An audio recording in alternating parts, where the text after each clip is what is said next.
গত শুক্রবার ভোররাতে ইসরায়েল ইরানে একটি বড়সড় হামলা চালায়। এতে ইরানের সশস্ত্র বাহিনীর শীর্ষ পদে থাকা বেশ কয়েকজন কর্মকর্তা নিহত হন।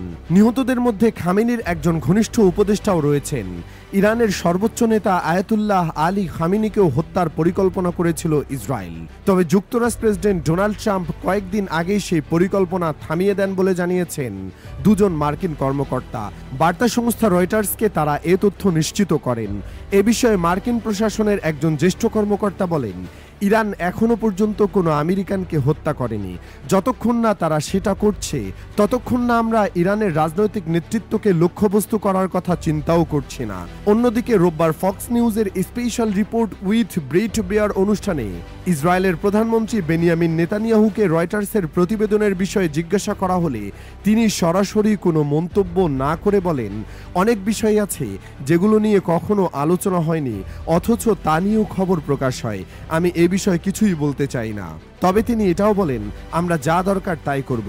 নেতানিয়াহু আরও বলেন, ইরানের সামরিক অভিযানের একটি সম্ভাব্য পরিণতি হতে পারে সরকার পরিবর্তন। ইসরায়েলের ওপর থাকা অস্তিত্বের হুমকি দূর করতে প্রয়োজন হলে সবকিছুই করা হবে। এদিকে ইরান ইসরায়েল এই সংঘাত ভয়াবহ রূপ নিচ্ছে। পরিস্থিতি এমন যে মধ্যপ্রাচ্য জুড়ে পূর্ণমাত্রায় যুদ্ধ ছড়িয়ে পড়ার আশঙ্কা ক্রমে বাড়ছে। তবে ডোনাল্ড ট্রাম্প দাবি করেছেন এই সংকট সহজেই থামানো সম্ভব। একই সঙ্গে তিনি হুঁশিয়ারি উচ্চারণ করে বলেন, যদি ইরান কোনো মার্কিন লক্ষ্যবস্তুতে আঘাত হানে তাহলে যুক্তরাষ্ট্র সরাসরি এই সংঘাতে জড়াতে পারে। রোববার ইরানি সংবাদ মাধ্যম পার্স টুডে এবং দ্য ইকোনমিক টাইমস জানায়, ইরান ইসরায়েলের প্রধানমন্ত্রী বেনিয়ামিন নেতানিয়াহুর বাড়ি লক্ষ্য করে 50টি ব্যালিস্টিক ক্ষেপণাস্ত্র নিক্ষেপ করেছে। একই তথ্য নিশ্চিত করে আল জাজিরা ও এএফপি সহ আন্তর্জাতিক বিভিন্ন গণমাধ্যম জানিয়েছে, ইরান রোববার সন্ধ্যার কিছু আগে ইসরায়েলের বিভিন্ন এলাকায় ব্যালিস্টিক ক্ষেপণাস্ত্র হামলা শুরু করে। আল জাজিরার প্রতিবেদনে বলা হয়, ক্ষেপণাস্ত্র হামলার পর ইসরায়েলি সেনাবাহিনী নাগরিকদের নিরাপদ আশ্রয়ে যাওয়ার নির্দেশ দিয়েছে। এই হামলায় দেশটির হাইফা শহরে অন্তত 4 জন নিহত হয়েছেন বলে ইরানের সরকারি সংবাদ সংস্থা ইরনা এবং অন্যান্য আন্তর্জাতিক গণমাধ্যম জানিয়েছে। এর আগের দিন শনিবার রাতে ইসরায়েলের বিভিন্ন সামরিক ও জ্বালানি স্থাপনায় শতাধিক ড্রোন ও ক্ষেপণাস্ত্র হামলা চালায় তেহরান।